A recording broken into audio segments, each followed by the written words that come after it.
Hello, good evening everyone. This is a के चौधरी। आप सभी का मैं स्वागत करता हूं आपके अपने यूट्यूब चैनल जीएस बाय ए के चौधरी में। मेरे प्यारे विद्यार्थियों, जैसा कि आप जानते हैं कि हम सामान्य विज्ञान पर बातचीत कर रहे हैं। देखिए, यह जो वीडियो लेक्चर्स हैं आपके पिछले कुछ एग्जामिनेशन के अंदर पूछे जा चुके हैं और आपके आने वाले एग्जामिनेशन में पूछे जाने की संभावना है। तो जब आप इन वीडियो लेक्चर्स को देख रहे होंगे तो आपसे आग्रह है कि आपके अन्य सभी कार्यों को आप समाप्त कर दीजिए। उसके उपरांत आप इन वीडियो लेक्चर्स को देखिए और जब आप इस वीडियो लेक्चर्स को देख रहे हो तो उस दौरान आप किसी अन्य प्रकार के कार्य में लिप्त मत रहिएगा। केवल और केवल एक ही काम कीजिए और वह काम आपका अध्ययन करना है। ओके, चलिए बातचीत हमारी प्रारंभ करते हैं और डिस्कशन करते हैं हमारे आज के क्वेश्चंस पे। हमारा जो आज का पहला क्वेश्चन हम ले रहे हैं, इस क्वेश्चन को एक बार देख लीजिए आप। क्या कह रहा है क्वेश्चन? भोजन का अनिवार्य अवयव क्या है? वो क्वेश्चन पूछ रहा है कि भोजन के अंदर अनिवार्य कौन सा अवयव होता है। ऑप्शन देख लीजिए, ग्लूकोज, प्रोटीन, स्टार्च या कार्बोहाइड्रेट। आप लोग आंसर दे सकते हैं कमेंट बॉक्स में।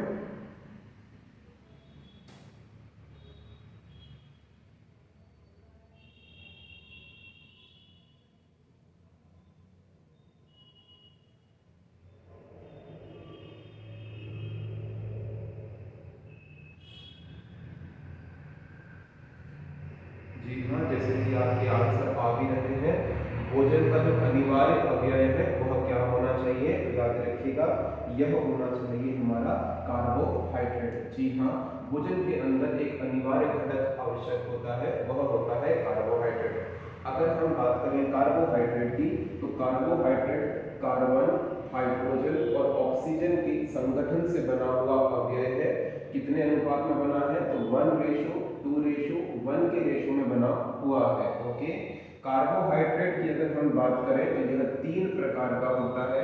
इसके टाइप कितने होते हैं? 3 प्रकार के होते हैं, मोनोसेकेराइड, डाइसेकेराइड और पॉलीसेकेराइड। ओके, मोनोसेकेराइड सबसे सिंपल स्वरूप होता है, वहीं पॉलीसेकेराइड सबसे जटिलतम स्वरूप होता है। ठीक है, इसके साथ में एक बात और ध्यान रखिएगा, 1 ग्राम कार्बोहाइड्रेट के पूर्ण ऑक्सीकरण से हमें 4.2 किलो कैलोरी एनर्जी हमें प्राप्त होती है। जी हाँ, यह एनर्जी देने वाला अवयव है, ध्यान रखिए। और कितनी कैलोरी एनर्जी देता है? तो अगर 1 ग्राम कार्बोहाइड्रेट का पूर्ण ऑक्सीडेशन होगा, पूर्ण ऑक्सीकरण होगा, तो 4.2 किलो कैलोरी एनर्जी हमें प्राप्त होती है।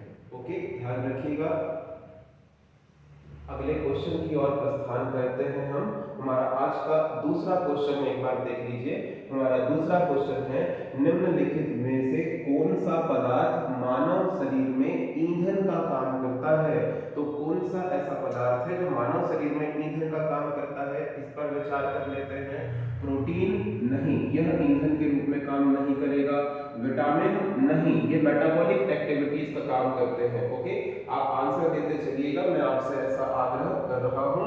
और जिस दौरान मैं आपको यहाँ समझा रहा हूं तो आपको जो टाइम मिल रहा है उस दौरान आप सभी इस क्वेश्चन का आंसर अगर आपको पता है, वैसे तो सारे विद्यार्थी को पता होगा, सारे के सारे विद्यार्थी ब्रिलियंट हैं, अब आपके आंसर आ भी रहे हैं। ठीक है, तो प्रोटीन जो होता है इसका कार्य क्या होता है? कोशिकाओं की, टूटी फूटी कोशिकाओं की मरम्मत करना, ऊतकों का पुनर्निर्माण करना, ऊतकों का मरम्मत का कार्य करना। ओके, विटामिन जो होते हैं याद रखना, इनका काम होता है मेटाबॉलिक एक्टिविटीज में पार्टिसिपेट करना, उपापचयी क्रियाओं में सहयोग लेना।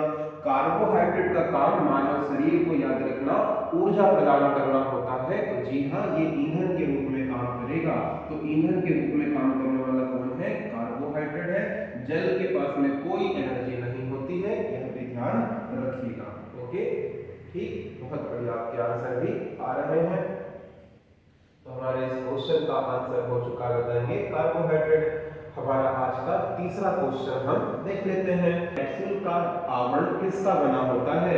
जो कैप्सूल का जो आउटर लेयर होता है वह किसका बना होता है? यहाँ कैप्सूल से मेरा तात्पर्य इन कैप्सूलों से है देखिए आपने कैप्सूल कभी ना कभी खाई होगी जब आप बीमार पड़े होंगे, तो इसके जो बाहर का जो आवरण आपको दिखाई देता है ये किसका बना होता है, यह हमसे क्वेश्चन में पूछ रहा है। तो इसमें देख लेते हैं ऑप्शन कौन कौन से हैं। प्रोटीन का नहीं, बिल्कुल नहीं, प्रोटीन का तो नहीं बना होता। और बात कर लेते हैं अंडे के छिलके का, नहीं बिल्कुल नहीं। सेल्यूलोज का बिल्कुल नहीं। स्टार्च का बना होता है, कभी आपको स्टार्च ऑप्शन में मिलेगा या फिर हम बात करेंगे जिलेटिन मिल जाएगा, जिलेटिन। ओके, ध्यान रखिएगा जो हमारी जो कैप्सूल पाई जाती हैं, कैप्सूल पाई जाती हैं, याद रखिएगा इनका जो बाहरी आवरण है वो किसका बना हुआ है, स्टार्च का। स्टार्च क्या है कभी आपसे पूछ ले तो ध्यान रखिएगा यह एक प्रकार का कार्बोहाइड्रेट है। क्या है बताएंगे, कार्बोहाइड्रेट है साथियों, ये भी ध्यान रखिएगा।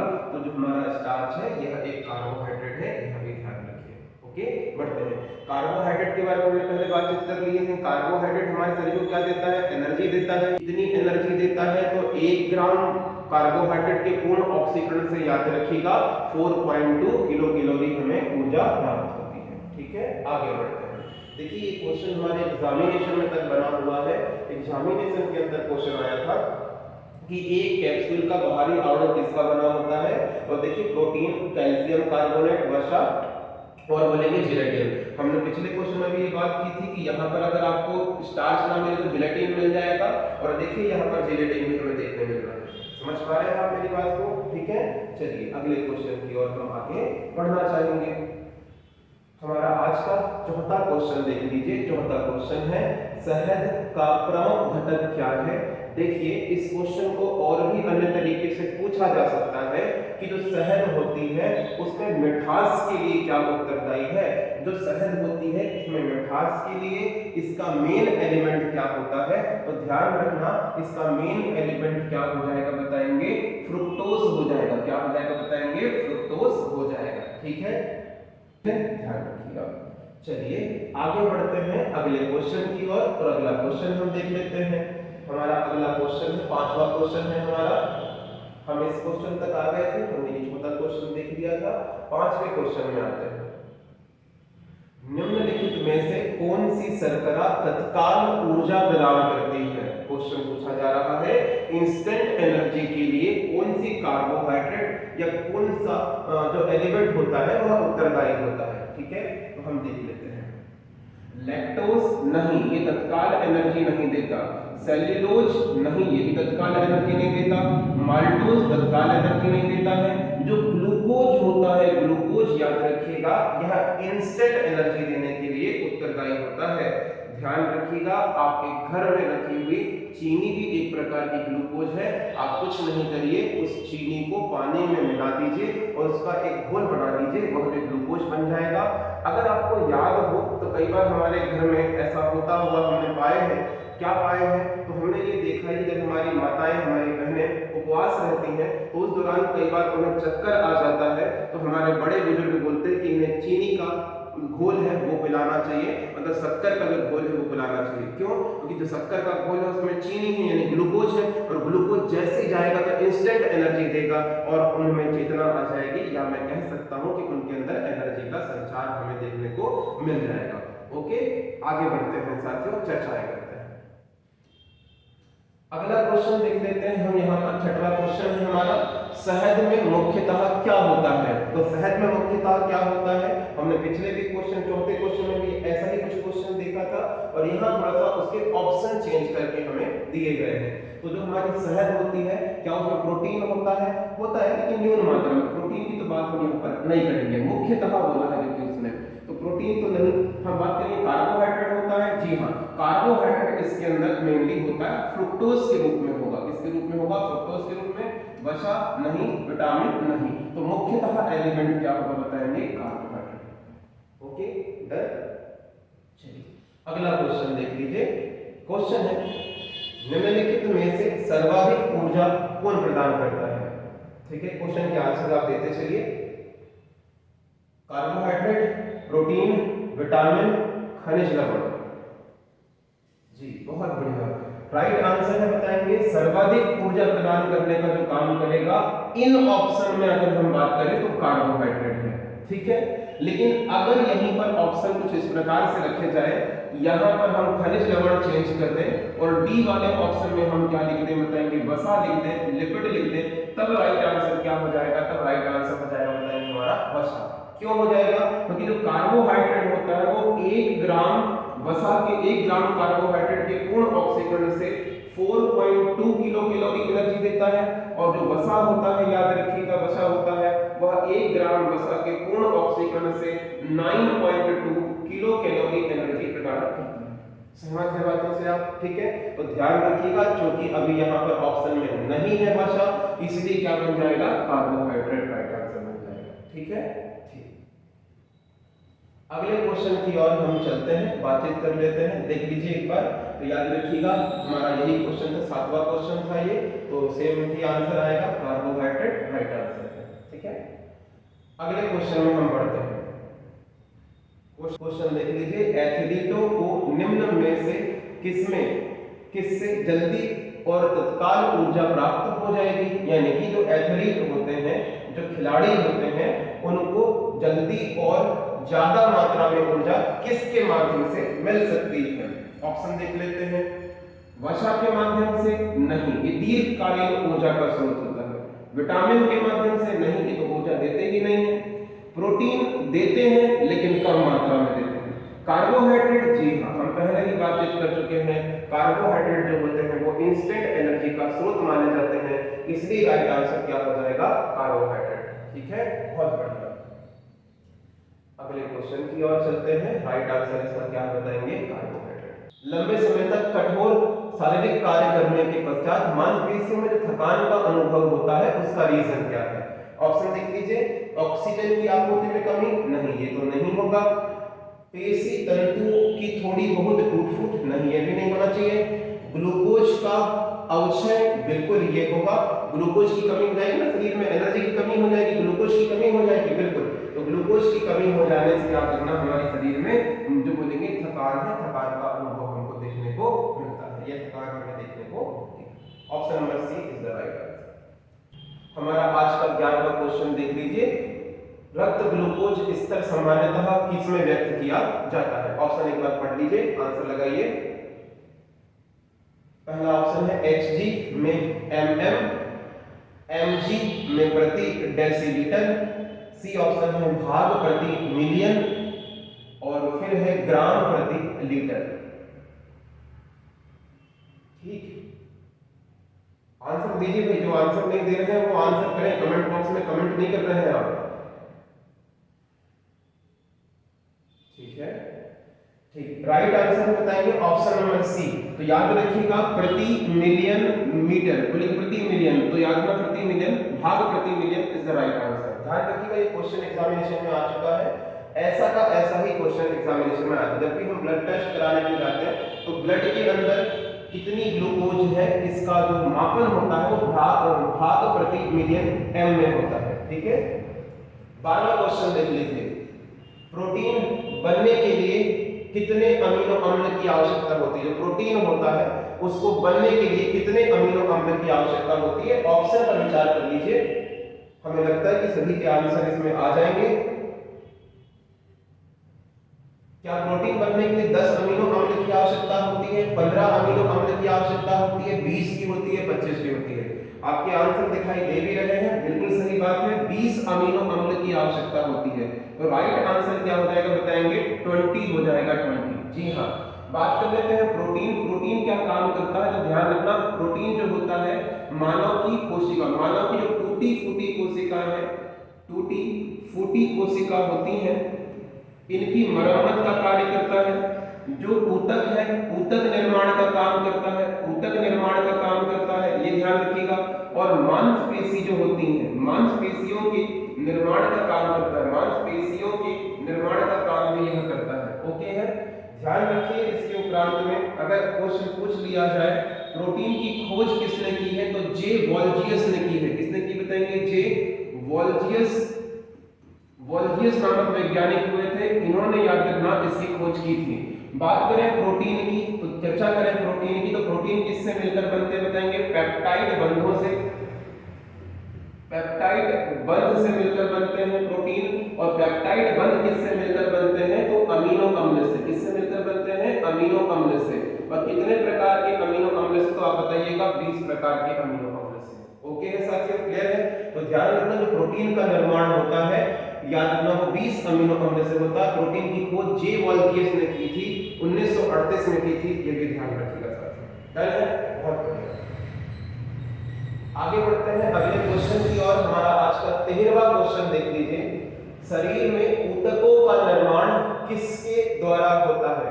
प्यारे दोस्तों, पिछले ही क्वेश्चन में मैंने आपसे बताया हुआ है कि अगर कभी क्वेश्चन पूछ ले टूटी फूटी कोशिका, टूटी फूटी कोशिकाओं का निर्माण, टूटी फूटी कोशिकाओं का निर्माण कौन करेगा? प्रोटीन करेगा। ध्यान रखना। ऊतकों का निर्माण कौन करेगा? ऊतकों का निर्माण कौन करेगा? तो ध्यान रखना, प्रोटीन करेगा। मांसपेशी का निर्माण कौन करेगा? तो मांसपेशी का निर्माण भी ऊतक करेगा। ओके है? इसके बाद में इसकी खोज किसने की है? तो इसकी खोज याद रखना जे वॉल्जियस नामक वैज्ञानिक ने खोज की थी। सहमत है आप चीजों से? ध्यान रखना। इसके बाद में बताएंगे इसे मानव शरीर का निर्माणकर्ता, मानव शरीर का निर्माणकर्ता भी कहा जाता है, निर्माणकर्ता भी कहा जाता है। और एक बात और, ये भले ही हमारे शरीर का, मांसपेशियों का, ऊतकों का निर्माण करता है, लेकिन कुछ मात्रा में हमारे शरीर को आवश्यकता पड़ने पर एनर्जी भी देता है। 1 ग्राम प्रोटीन के पूर्ण ऑक्सीकरण से 4.5 कैलोरी ऊर्जा मिलती है। 4.5 कैलोरी ऊर्जा प्राप्त होती है। ठीक है?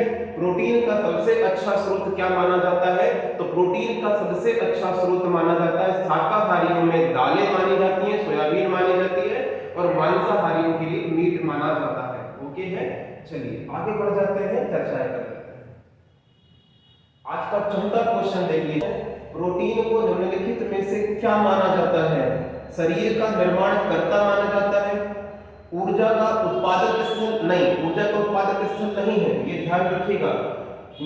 शरीर का निर्माण करने वाला बिल्कुल मानते हैं, ऊर्जा का उत्पादक स्थल बिल्कुल नहीं मानते, विनियामक बिल्कुल नहीं मानते, स्थूलावर्धक बिल्कुल नहीं मानते। तो राइट आंसर क्या हो जाएगा? जैसे कि आप कमेंट बॉक्स में कमेंट लिख भी रहे हैं, तो राइट आंसर बताएंगे शरीर का निर्माण करता। ठीक है? इसको शरीर का निर्माण करता बोलते हैं, कोशिका का निर्माण करता बोलते हैं, टूटी फूटी कोशिकाओं का निर्माण करता बोलते हैं, ऊतकों का निर्माण करता बोलते हैं, मांसपेशियों का निर्माण करता बोलते हैं, और 1 ग्राम प्रोटीन के पूर्ण ऑक्सीकरण से 4.5 किलो कैलोरी एनर्जी हमें प्राप्त होती है। ठीक है भैया? आगे क्वेश्चन देख लीजिए। हमारा क्वेश्चन है एंजाइम मूल रूप से क्या है? ऑप्शन अच्छे से देखिएगा। कार्बोहाइड्रेट, प्रोटीन, लिपिड, अमीनो अम्ल। दीजिए आंसर कीजिए इसका। क्वेश्चन है एंजाइम क्या है? एंजाइम कार्बोहाइड्रेट है, प्रोटीन है, लिपिड है, अमीनो अम्ल है। अगले क्वेश्चन में बढ़ते हैं। जैविक सिस्टम में रासायनिक क्रिया की प्रक्रिया को तेज करने में उत्तरदायी पदार्थ क्या है? फिर से क्वेश्चन एक बार देख लीजिए। जैविक सिस्टम में रासायनिक क्रियाओं की प्रतिक्रिया को तेज करने के लिए उत्तरदायी पदार्थ क्या है? जीवाणु, डीएनए, एंजाइम या फिर प्रोटीन? एक बार क्वेश्चन अच्छे से देख लीजिए और आंसर दीजिए। जो बायोलॉजिकल हमारा सिस्टम है, उस सिस्टम में जो केमिकल एक्टिविटीज होती हैं उनको तेज करने का काम कौन करता है? राइट आंसर हो जाएगा, याद रखिएगा, एंजाइम। क्या हो जाएगा? Enzyme. Option number C is the right answer. जो एंजाइम होते हैं, इन्हीं का बेस्ट एग्जांपल क्या है? तो जो लार में उपस्थित, जो मानव की लार होती है, इस लार में क्या है बताएंगे? टाइलिन है, टाइलिन। तो टाइलिन भी एक एंजाइम है। लाइसोजाइम जो होता है, यह भी एक प्रकार का क्या बताएंगे? एंजाइम है। लार का पीएच मान कितना होता है? तो 6.8 पीएच मान इसका होता है। यह समझ पा रहे हैं आप? टाइलिन क्या काम करता है? तो यह मानव मुख में उपस्थित स्टार्च को किस में कन्वर्ट करता है बताएंगे? माल्टोज में कन्वर्ट कर देता है। और फिर बात करें जो लाइसोजाइम है, मुख में या शरीर के अंदर आए हुए हानिकारक जीवाणुओं और बैक्टीरियाओं को नष्ट कर देता है। ठीक है, तो ये लाइसोजाइम का काम है। उम्मीद करता हूं आपको ये क्वेश्चन समझ में आया होगा। आगे बढ़ते हैं, चर्चा करते हैं हमारे अगले क्वेश्चन में। ये पुराना ही क्वेश्चन है, इसको देख लीजिए। जैविक सिस्टम में रासायनिक क्रियाओं की प्रक्रिया को तेज करने के लिए उत्तरदायी क्या है? तो आप सब जानते हैं, इसके लिए राइट आंसर है हमारा एंजाइम। ठीक है, अगले क्वेश्चन में हम बढ़ते हैं और अगला क्वेश्चन देख लेते हैं। अल्फा कैरोटीन एक प्रोटीन है जो कहां पर उपस्थित होता है, ये हमसे पूछा जा रहा है। कहने का मतलब है जो अल्फा कैरोटीन प्रोटीन होता है यह कहां पर है मानव के अंदर, यानी कि त्वचा में है, बाल में है, या मैं कह सकता हूं अन्य जगह में। ऑप्शन एक बार देख लीजिए आप लोग। क्या यह रक्त में उपस्थित है? क्या यह त्वचा में उपस्थित होता है? क्या यह जो भेड़ों की ऊन होती है उसमें उपस्थित होता है? क्या यह अंडों में उपस्थित होता है? दीजिए इसका आंसर। ठीक, बहुत बढ़िया, राइट आंसर बताएंगे त्वचा में उपस्थित है। जितने विद्यार्थी जिन्होंने क्लासरूम में पढ़ा हुआ है उनके बिल्कुल राइट आंसर आ रहे हैं। तो ध्यान रखना, बताया गया था कि जो अल्फा कैरोटीन प्रोटीन होता है ये मानव स्किन में उपस्थित होता है, मानव त्वचा में उपस्थित होता है। एक बात और बताना चाहूंगा साथियों, जो मानव त्वचा होती है इसका रंग निर्धारक क्या होता है? तो इसका रंग निर्धारक होता है, बताएंगे मेलानिन। क्या होता है बताएंगे? मेलानिन होता है। ये भी ध्यान रखना, मेलानिन जो होता है मानव त्वचा का रंग निर्धारक होता है। ओके, अगले क्वेश्चन की ओर बढ़ते हैं। हमारा आज का 18वां क्वेश्चन है, सोयाबीन में प्रोटीन का परसेंटेज क्या है? ये ध्यान रखना, जो सोयाबीन होता है बहुत ही अच्छा प्रोटीन का स्रोत माना जाता है हमारे लिए, लेकिन क्वेश्चन एग्जामिनेशन में पूछ रहा है कि परसेंटेज बताइए, परसेंटेज। तो ध्यान रखिएगा, पहले मैं आंसर बताऊं उससे पहले आप लोग आंसर दीजिए, आराम से सोचिए, विचार कीजिए जी। क्या 42% होता है, 50% होता है, 60% होता है, या फिर 80% होता है? बताइए जी। जितने विद्यार्थी 50% वाले हैं वो गलत है। 50% नहीं होता, ध्यान रखना। 60% नहीं होता, 80% नहीं होता, 42% वाले जितने साथी हैं बिल्कुल राइट है। जी हाँ मेरे प्यारे दोस्तों, सोयाबीन प्रोटीन का एक अच्छा स्रोत माना जाता है, ध्यान रखिएगा। और अगर हम बात करें सोयाबीन में 42% प्रोटीन पाया जाता है। ठीक है, हमारा आज का 19वां क्वेश्चन देख लेते हैं, किसमें प्रोटीन नहीं पाया जाता? गौर से ध्यान दीजिएगा, प्रोटीन पाया जाता है नहीं पूछ रहा है, ध्यान दीजिए, वो क्वेश्चन पूछ रहा है कि प्रोटीन नहीं पाया जाता है, ध्यान रखेंगे। तो मांस में जी हाँ प्रोटीन पाया जाता है। आपके ऑप्शन देख लेते हैं, ठीक है, आपके आंसर देख लेते हैं, आपके आंसर देख लेते हैं। मांस, इसमें बिल्कुल प्रोटीन है। दूध, बिल्कुल प्रोटीन है। चावल में प्रोटीन नहीं होता, दाल में प्रोटीन होता है। राइट आंसर क्या हो जाएगा बताएंगे? सी। जी हाँ, चावल में प्रोटीन नहीं होता, चावल के अंदर कार्बोहाइड्रेट होता है। क्या होता है साथियों? कार्बोहाइड्रेट होता है। अगले क्वेश्चन की ओर बढ़िए, क्वेश्चन देख लीजिए। क्वेश्चन है, निम्नलिखित में से किसमें प्रोटीन का सबसे अधिक स्रोत पाया जाता है? तो निम्नलिखित में से बोल रहा है वो, इनमें से बोल रहा है कि प्रोटीन का सबसे अच्छा सोर्स क्या है? ऑप्शन पढ़िए और राइट आंसर दीजिए। ठीक, उड़द की दाल, चना दिया है, मटर दिया है और सोयाबीन दिया हुआ है। तो ध्यान रखना, ऐसी स्थिति में अगर बात करें तो याद रखना सबसे अधिक जो प्रोटीन का स्रोत है वो किसमें बताएंगे? सोयाबीन में। कुछ विद्यार्थी उड़द की दाल में जा रहे थे, नहीं, दालों में होता है लेकिन सोयाबीन से कम होता है, 42% से कम होता है। इसलिए राइट आंसर कितना क्या आएगा बताएंगे? सोयाबीन आएगा। ठीक है,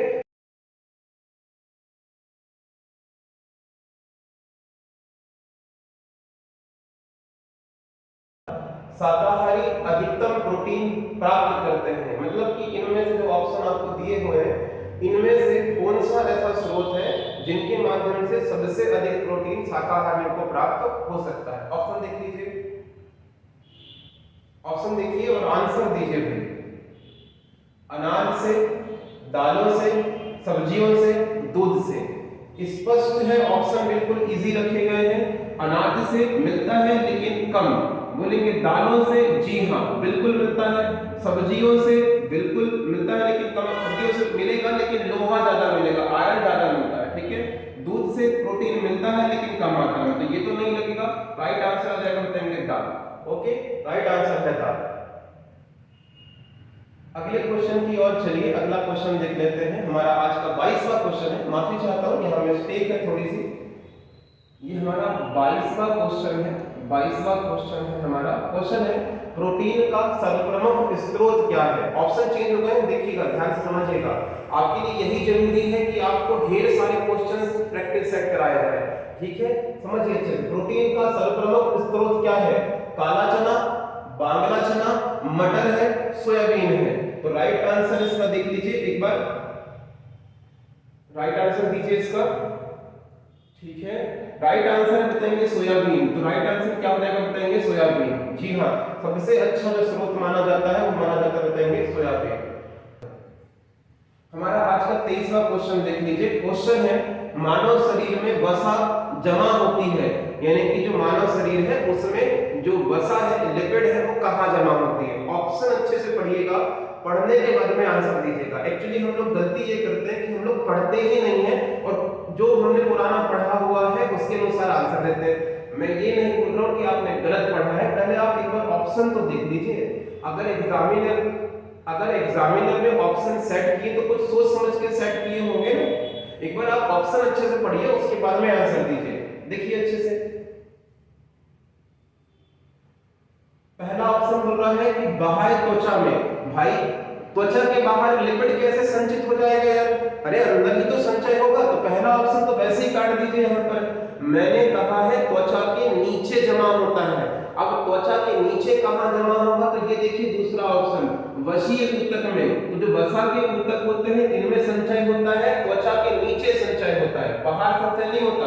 यकृत में बिल्कुल नहीं होता, एपिथेलियल टिश्यू में बिल्कुल नहीं होता। राइट आंसर आएगा ऑप्शन नंबर 2। ओके, चलिए आगे बढ़ते हैं। क्वेश्चन नंबर 24वां देखिए अच्छे से। मानव शरीर में त्वचा तल के नीचे विद्यमान वसा निम्नलिखित में से किसके विरुद्ध अवरोधक का काम करती है। शरीर में लवणों के क्षय को रोकती है, जो मनुष्य के शरीर में जो मिनरल्स हैं क्या उनकी हानि को रोकती है। शरीर की ऊर्जा के क्षय को रोकती है। तीसरा, वातावरण से हानिकारक सूक्ष्म जीवों के प्रवेश को रोकती है। आवश्यक शरीर द्रव्यों के क्षय को रोकती है। राइट आंसर हो जाएगा जो मानव शरीर से जो ऊर्जा का क्षय है उसको रोकती है। तो option number B is the right answer, ठीक है। तो मानव त्वचा के नीचे जो वसा संचित है वह याद रखना शरीर की जो ऊर्जा होती है इसके क्षय को, इसकी हानि को रोकने का काम करती है, ठीक है। हमारा आज का 25वां क्वेश्चन देख लीजिए। हमारा 25वां क्वेश्चन है ऊंट बिना पानी पिए कुछ दिनों तक मरुस्थल में रह सकता है, ऐसा वह कर पाता है, किसके माध्यम से कर पाता है। ऑप्शन देख लेते हैं। पहले ऑप्शन अच्छे से देखिएगा, फिर आंसर अपने कमेंट बॉक्स में कमेंट करते हुए चलिए। अपनी पेशी में जमा किए गए पानी का प्रयोग करके। दूसरा ऑप्शन है अपने कुबड़ में जमा किए गए चिकनाई का प्रयोग करके। यहाँ चिकनाई का तात्पर्य है वसा, यहाँ चिकनाई का तात्पर्य है वसा, जो उसने अपने कुबड़ में जो वसा जमा किया हुआ है क्या उसका प्रयोग करके ऐसा कर पाता है। तीसरा ऑप्शन है उपापचय क्रियाओं को कम करके। चौथा ऑप्शन है पानी का प्रयोग कम करके। तो बहुत ही अच्छी तरीके से समझिए, इसका राइट आंसर हो जाएगा ऑप्शन नंबर बी। जी हाँ, वो अपने कुबड़ में जो चिकनाई है, जो वसा है, उसको संचित रखता है और उसी के माध्यम से याद रखिएगा कुछ दिनों तक वो बिना पानी पिए भी मरुस्थल में रह सकता है। क्लियर है मेरी बातें। बहुत ही अच्छे क्वेश्चन बने हुए हैं। इस दौरान हो सकता है कि जब आप पढ़ रहे हो तो आपके कोई और काम निकल आए, आपको कुछ और चीजें याद आए। ध्यान रखिएगा, अगर आप वीडियो छोड़कर जाएंगे अपने लक्ष्य से आप 2 कदम पीछे हट जाएंगे। पूरी तल्लीनता से जुड़े रहिए, मेहनत करते रहिए। अगर मेहनत करते रहेंगे सफलता अवश्य रूप से मिलेगी। क्लियर है साथियों। चलिए अगले क्वेश्चन की ओर आगे बढ़ते हैं, बातचीत करते हैं। क्वेश्चन नंबर 26वां देख लीजिए। निम्नलिखित भोजन में से किससे प्रति ग्राम सर्वाधिक ऊर्जा प्राप्त होती है। वो बोल रहा है कि ये जो ऑप्शन दिए गए हैं इनमें से सबसे अधिक ऊर्जा हमें किसके माध्यम से प्राप्त होती है। देख लेते हैं। जो प्रोटीन होता है यह भी हमें कुछ मात्रा में ऊर्जा देता है। 1 ग्राम प्रोटीन के पूर्ण ऑक्सीकरण से हमें याद रखना 4.2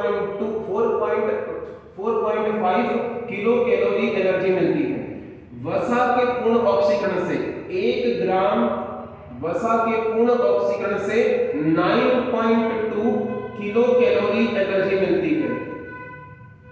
कार्बोहाइड्रेट की बात करें तो 1 ग्राम कार्बोहाइड्रेट के पूर्ण ऑक्सीकरण से 4.25 किलो कैलोरी एनर्जी मिलती है। और विटामिन से हमें किसी प्रकार की ऊर्जा की प्राप्ति नहीं होती है, यह उपापचय क्रियाओं में अर्थात मेटाबॉलिक जो एक्टिविटीज होती हैं उनमें हिस्सा लेता है। तो आप देख पा रहे हैं कि सबसे अधिक ऊर्जा किसके माध्यम से मिल पाती है हमें? वसा। ठीक है, पक्की बात है। तो राइट आंसर हो जाएगा दोस्तों वसा, लिपिड। बहुत बढ़िया। 26वें क्वेश्चन की ओर चलते हैं। विटामिन शब्द किसके द्वारा दिया गया था? ध्यानपूर्वक समझिए, जो विटामिन शब्द है ये किसके द्वारा दिया गया था, ये क्वेश्चन पूछा जा रहा है। तो विटामिन जो है याद रखना, इसकी खोज जो की गई थी वो याद रखना सन 1911 में की गई थी। और किसके द्वारा की गई थी बताइए? सी फुंक नामक वैज्ञानिक के द्वारा की गई थी। और सी फुंक ही वह व्यक्ति हुए थे, सी फुंक ही वह व्यक्ति हुए जिन्होंने विटामिन शब्द दिया था। अर्थात option number C is the right answer. लेकिन मेरे प्यारे दोस्तों, इस बात को ध्यानपूर्वक समझिएगा कि आप इस YouTube चैनल पर हैं, आपको 2 बातें एक्स्ट्रा बताई जाएंगी। विटामिन के बारे में सबसे पहले जानकारी देने वाले व्यक्ति सी फंक नहीं थे। अगर यहीं पर मैं एक क्वेश्चन पूछ लूं कि विटामिन के बारे में सबसे पहले जानकारी किसने प्रस्तुत की थी, तो याद रखना मिस्टर सुलिवान नाम के व्यक्ति थे। इन्होंने सबसे पहले विटामिन के बारे में जानकारी प्रदान की थी। क्लियर है साथियों? तो ध्यान रखना, सुलिवान नाम के वैज्ञानिक आएंगे, सुलिवान नाम के वैज्ञानिक आएंगे, इन्होंने जानकारी दी थी। ठीक है, आगे बढ़ जाते हैं साथियों। निम्नलिखित में से किससे ऊर्जा प्राप्त नहीं होती? ऑप्शन, क्वेश्चन अच्छे से देखिए, पहले क्वेश्चन देख लीजिए। नहीं होती बोल रहा है वो आपसे। पहले देख लेते हैं। वसा, बिल्कुल इससे ऊर्जा प्राप्त होती है हमें, 9.2 है ना, इससे तो ऊर्जा प्राप्त होती है हमें। हार्मोन्स, हार्मोन से हमें ऊर्जा प्राप्त नहीं होती।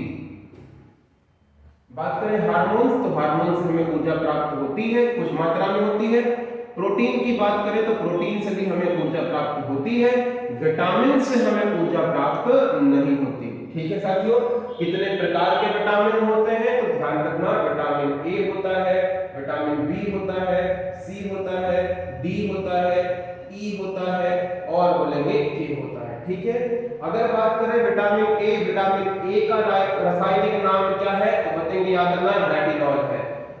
बी का रासायनिक नाम क्या है तो बताएंगे थायमिन है। सी का रासायनिक नाम क्या है? एस्कॉर्बिक एसिड है।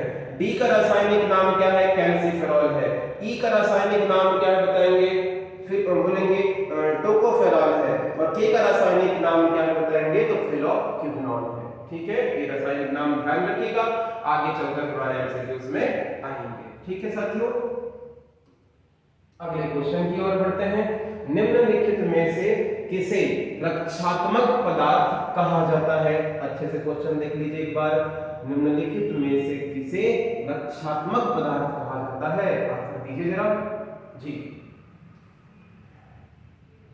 रक्षात्मक का मतलब है कि जो हमारे शरीर की रक्षा करने का काम भी करता हो, जो हमारी रोग प्रतिरोधक क्षमताओं को बढ़ाता हो।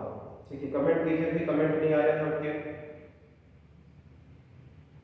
ठीक, राइट आंसर देख लेते हैं। राइट आंसर है विटामिन। जी हाँ, विटामिन जो होता है याद रखना वह रक्षात्मक कार्य करता है। और अगर कभी पूछ ले कौन सा विटामिन मुख्य रूप से, तो विटामिन ए।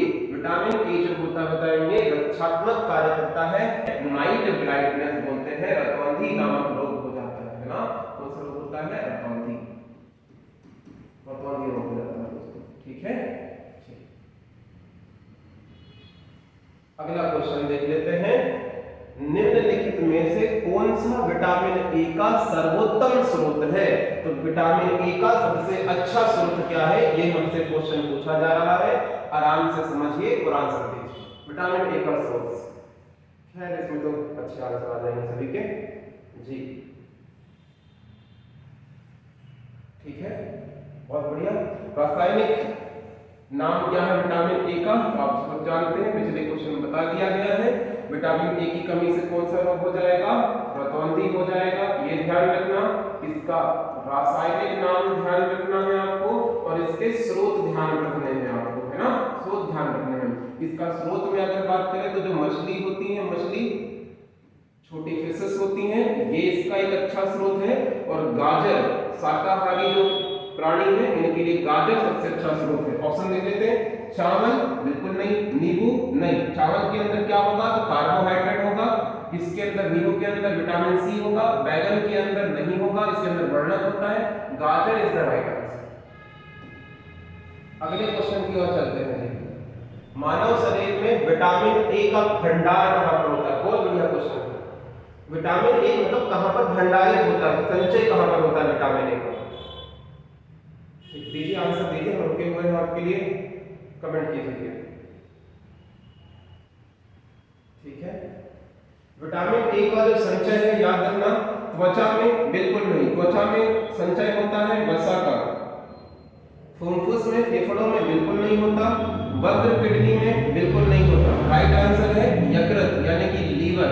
अगर हम बात करें लीवर की, तो लीवर मानव शरीर की सबसे बड़ी ग्रंथि है। मानव शरीर की सबसे बड़ी ग्रंथि कौन सी है? सबसे बड़ी जो ग्रंथि है याद रखना, इसका नाम क्या बताएंगे? यकृत है। कितना भाग होता है इसका? तो बोलेंगे 1.5 kg इसका भाग होता है।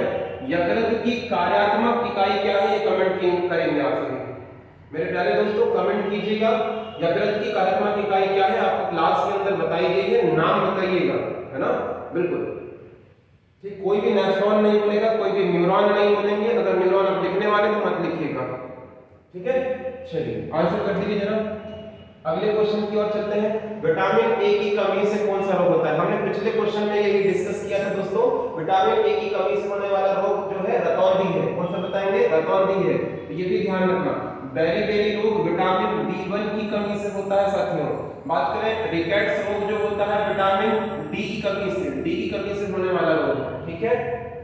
आगे बढ़ जाते हैं, अगले क्वेश्चन की ओर चलिए। निम्नलिखित में से कौन सा एक विटामिन ए का सबसे प्रचुरतम या बोलेंगे सबसे अधिक अच्छा स्रोत है? विटामिन ए का सबसे अच्छा स्रोत बताना है आपको। ऑप्शन देखिए, ऑप्शन चेंज होते जा रहे हैं हर बार। सेब होता है, पपीता होता है, अमरूद होता है या आम होता है?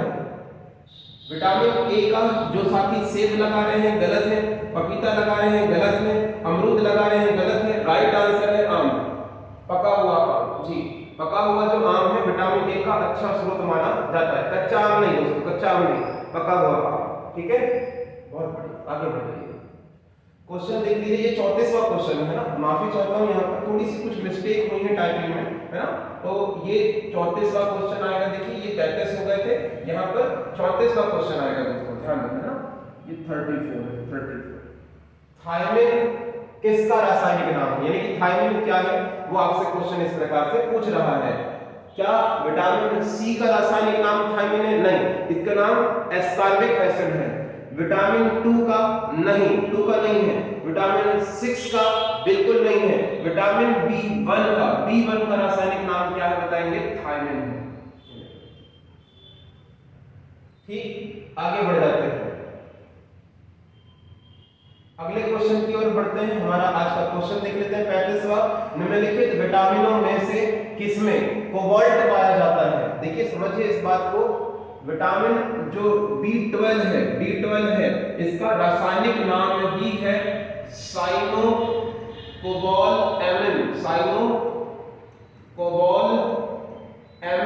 साइनोकोबालामिन।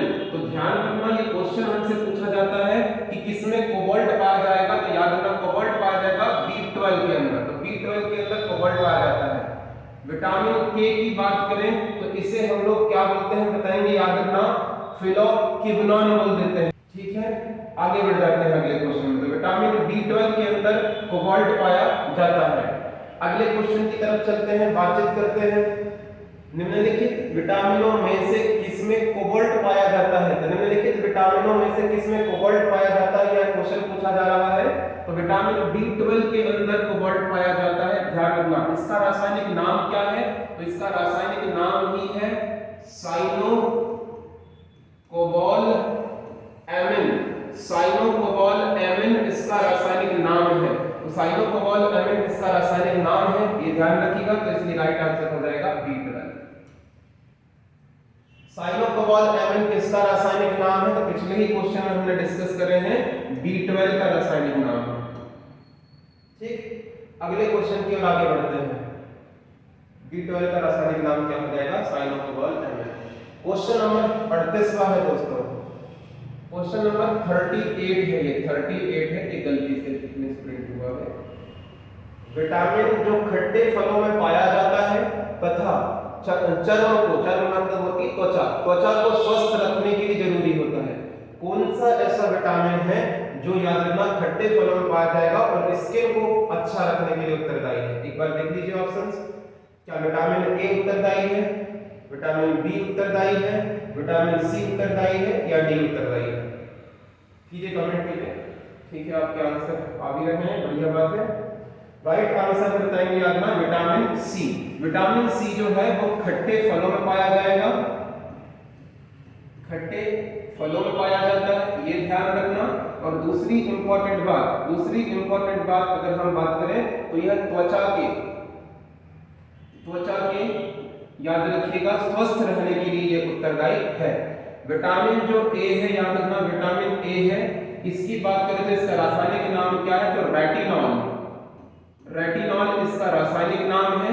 और यह आंखों के लिए, किसके लिए बताएंगे? आंखों के लिए उत्तरदायी है। इसकी कमी से कौन सा रोग होता है बताएंगे? तो रतौंधी नामक रोग होता है, इसकी कमी से रतौंधी नामक रोग हो जाता है, ये ध्यान रखना।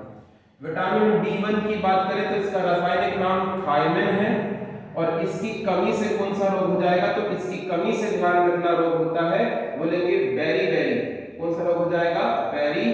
बेरी रोग हो जाता है, ये भी ध्यान रखिएगा। और विटामिन डी की बात करें तो विटामिन डी को हम लोग, हमारी अस्थियां होती हैं, अस्थियों से संबंधित रोग होते हैं, क्या होते हैं बताएंगे? अस्थियों से संबंधित रोग हमको देखने को मिलते हैं। ठीक है, अगले क्वेश्चन की ओर आगे बढ़ते हैं।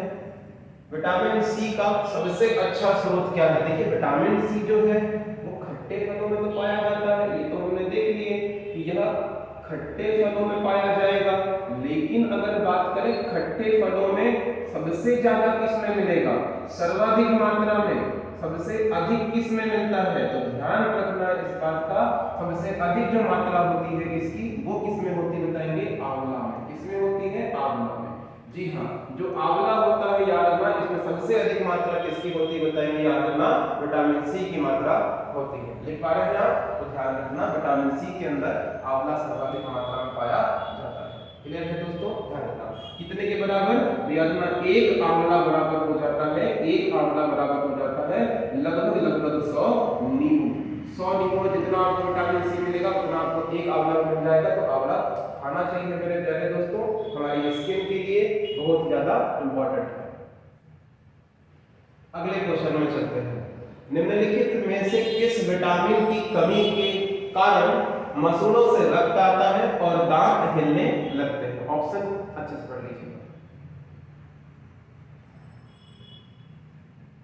किस विटामिन की कमी से मसूड़ों में रक्त आता है और दांत हिलने लगते हैं? विटामिन सी जो बोल रहे हैं बिल्कुल सही आंसर है, vitamin C is the right answer. जी हाँ, विटामिन सी की कमी से ही मसूड़ों से रक्त आने लगता है, ये ध्यान रखिएगा, और दांत जो होते हैं वो हिलने लगते हैं। बिल्कुल राइट आंसर विटामिन सी है। बहुत बढ़िया यार, ऐसे आंसर देते रहिए, आपको बहुत हद तक हेल्प मिलेगी इस लेक्चर से। विटामिन सी का रासायनिक नाम क्या है? मैंने आपको इसके पहले ही लेक्चर में सभी विटामिन के रासायनिक नाम याद करा दिए हैं, मुझे उम्मीद है कि आपको याद होंगे। एक बार याद कर लेते हैं। विटामिन ए का रासायनिक नाम क्या है? तो याद रखना इसका नाम है रेटिनॉल, रेटिनॉल है। विटामिन बी का रासायनिक नाम क्या है? तो थायमिन है, थायमिन है। विटामिन सी का रासायनिक नाम क्या है? तो एस कार्बिक एसिड है। डी का रासायनिक नाम क्या है? तो कैल्सीफेरॉल है। विटामिन ई का रासायनिक नाम क्या है? तो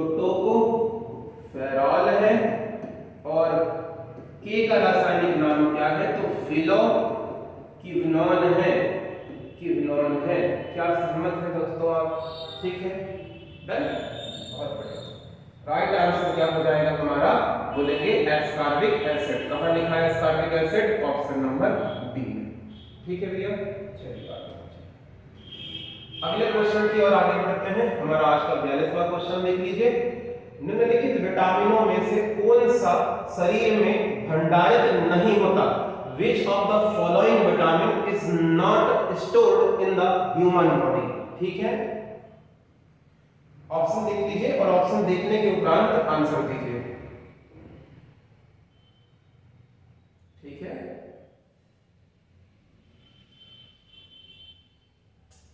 vitamin A, vitamin B, vitamin C, vitamin D, बोलिए। बहुत बढ़िया, राइट आंसर है। याद रखना, कुछ ही लोगों के आ रहे हैं, कुछ लोगों की गलत आंसर आ रहे हैं। गलत है भैया, बोलेंगे शरीर के अंदर जो भंडारित, याद रखिएगा, विटामिन है वो याद रखना कौन सा नहीं होता, बताएंगे। याद रखना भंडारित नहीं होता है तो विटामिन डी का भंडार नहीं होता। ए का भी होता है, सी का भी हो सकता है और याद रखना ई का भी हो सकता है। ठीक है, तो राइट आंसर हो जाएगा, बताएंगे हमारा सी, ऑप्शन नंबर सी हो जाएगा, विटामिन डी। आगे बढ़ते हैं, ये चर्चा हम कर लेते हैं इसमें, है ना। कौन सा विटामिन प्रतिरक्षा काम करता है? दोस्तों मैंने पहले ही क्वेश्चन में कहा था कि जो प्रतिरक्षा काम करते हैं वो विटामिन करते हैं, और विटामिन के अंदर कौन काम करेगा? कमेंट कर दीजिए। विटामिन ए, बिल्कुल ठीक है, राइट आंसर है। विटामिन ए जो होता है वो प्रतिरक्षा काम करता है, ये ध्यान रखना, विटामिन ए काम करेगा। अगले क्वेश्चन की ओर चलते हैं। तो विटामिन ए जो होता है इसका सबसे अच्छा स्रोत देख लीजिए, गाजर मिल जाएगा आपको, और क्या मिल जाएगा बताइए? मछलियां मिल जाएंगी, फिशेस मिल जाएंगी, तो ये विटामिन ए का सबसे अच्छा स्रोत है। 44वां क्वेश्चन देख लेते हैं हम। निम्नलिखित में से कौन सा विटामिन जल में घुलनशील है? तो जल में घुलनशील विटामिन आपसे पूछा जा रहा है, which of the following vitamin is water soluble? Water में soluble कौन सा है? देखिए इस बात को समझने का प्रयत्न कीजिए। जो हमारे पास में विटामिन होते हैं ना, विटामिन, इन विटामिनों को घुलनशीलता के आधार पर, सॉल्युबिलिटी के आधार पर दो भागों में बांट सकते हैं। एक होते हैं जल में घुलनशील और एक होते हैं वसा में घुलनशील। ओके, विटामिन कुल कितने प्रकार के होते हैं? तो मुख्यतः अगर हम देखें तो ए, बी, सी, डी, ई और बात करें के। ठीक है, तो ये विटामिन है मुख्यतः। हमने बी के प्रकार नहीं लिए हैं अभी। अगर बात करें इनमें से जो बी और सी होता है ये जल में घुलनशील है, बाकी बचे हुए ए, डी, ई, के ये सब किसमें घुलनशील है? वसा में घुलनशील है। तो बी और सी जो होते हैं याद रखना, यह किसमें घुलनशील है? बोलेंगे जल में घुलनशील है। तो राइट आंसर हो जाएगा option number D, vitamin C. और अगर याद रखना बात करें तो विटामिन डी। तो विटामिन डी और सी जो होते हैं जल में घुलनशील। आपको ऐसे समझिए कि जब हम लोग कई बार घर में नींबू को पानी में निचोड़ते हैं तो हम ये देखते हैं कि जो नींबू का रस है वो पूरी तरह से पानी में घुल गया है। इसका मतलब है विटामिन सी भी पानी में घुल जाएगा, यानी कि वह सॉल्युबल है। तो पानी में मिलने वाले या घुलने वाले विटामिन कौन से हैं? बी और सी। ठीक है, आगे हमारा आज का 45वां क्वेश्चन देख लीजिए। प्रातःकालीन धूप मानव शरीर में निम्नलिखित में से कौन सा विटामिन उत्पन्न करता है? Which of the following vitamin is produced in the human body in the morning sunlight? ठीक है, तो आप सब जानते हैं जो सुबह की धूप होती है, अगर हम बात करें सुबह की जो धूप होती है यह मानव शरीर में क्या उत्पन्न करती है? तो यह मानव शरीर में याद रखना विटामिन डी को उत्पन्न करने का काम करती है। तो सुबह की और जो शाम की जो सनलाइट होती है वह हमारे लिए याद रखना विटामिन डी उत्पन्न करती है। इस बात को और यहाँ पर समझने का प्रयत्न कीजिएगा साथियों। तो विटामिन डी होता है, यह सूर्य के प्रकाश से हमें प्राप्त होता है, ये मानव शरीर के अंदर मैन्युफैक्चर्ड नहीं होता। दूसरी बात, सूर्य के प्रकाश से विटामिन डी को एब्जॉर्ब करने की क्षमता किसमें होती है? त्वचा में उपस्थित जो मेलानिन होता है यह इसको एब्जॉर्ब करता है। ओके, क्लियर है? चलिए आगे बढ़ते हैं। हमारा अगला क्वेश्चन है, 46वां क्वेश्चन है। मछलियों के यकृत के तेल में निम्नलिखित में से प्रचुरता होती है? किसकी प्रचुरता होती है ये बताना है। कहने का मतलब है मछलियों का जो यकृत है उसमें किसकी प्रचुरता होती है? What is found in the maximum quantity in the liver oil of fishes? Option देख लीजिए, vitamin A, vitamin B, vitamin D, vitamin ई।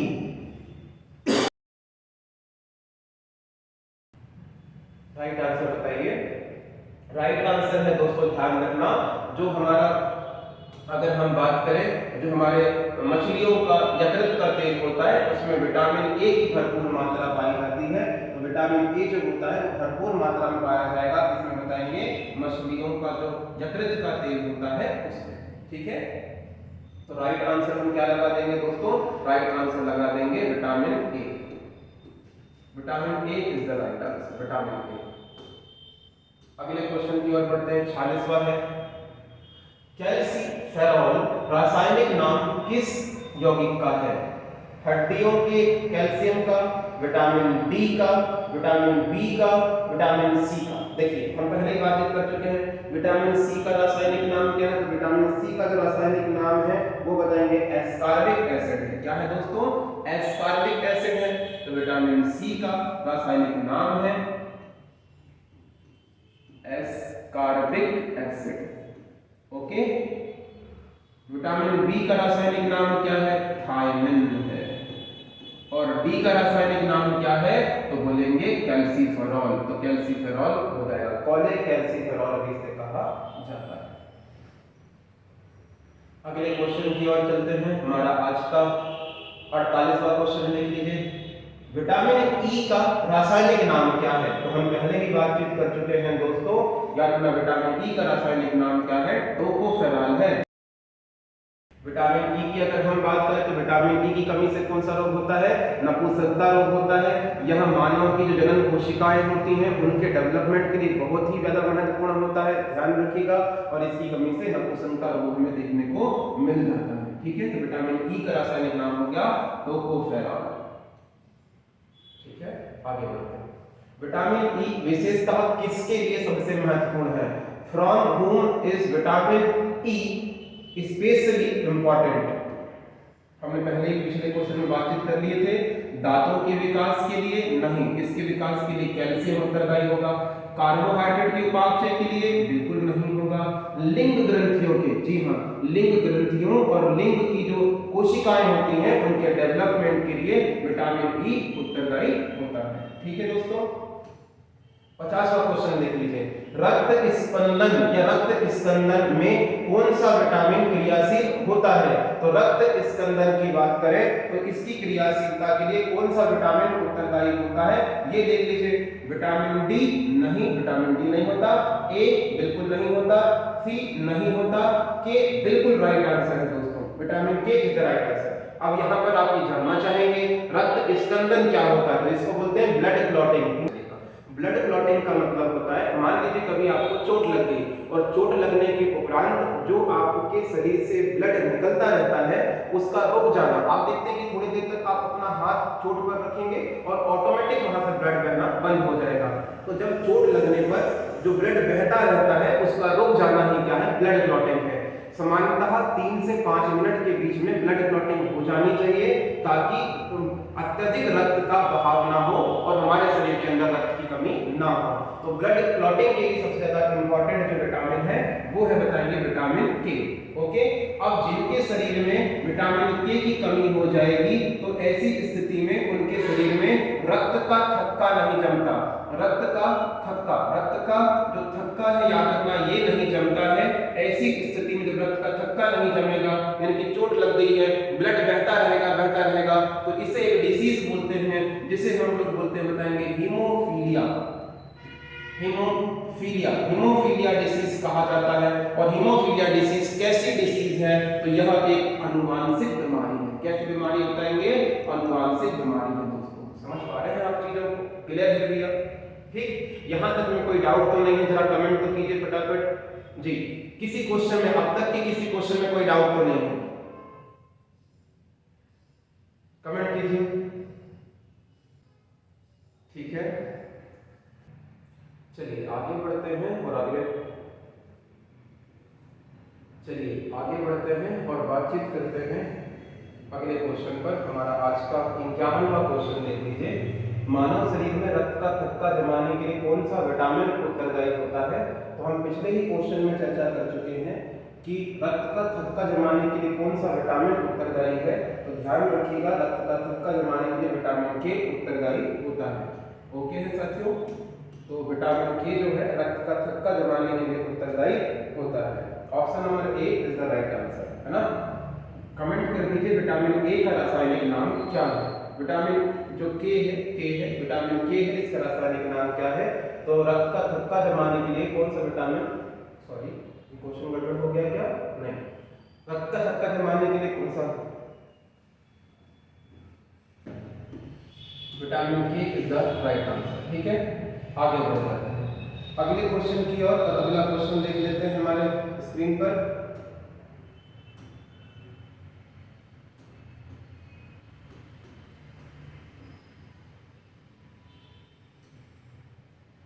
हमारा ठीक है, हमारा आज का 52वां क्वेश्चन लिख लीजिए एक बार।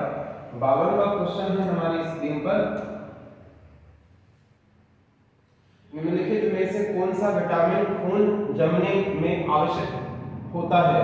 Which of the following vitamin is required for the blood clotting? जमने का मतलब यहाँ पर ब्लड क्लॉटिंग से है, तो ब्लड क्लॉटिंग के लिए कौन सा विटामिन उत्तरदायी होता है? विटामिन के। 3 क्वेश्चन हो गए हैं दोस्तों लगातार, कोई बात नहीं, लेकिन अलग अलग तरीके से भाषा शैली चेंज करके हमसे क्वेश्चन पूछे जाते हैं, ये ध्यान रखिएगा।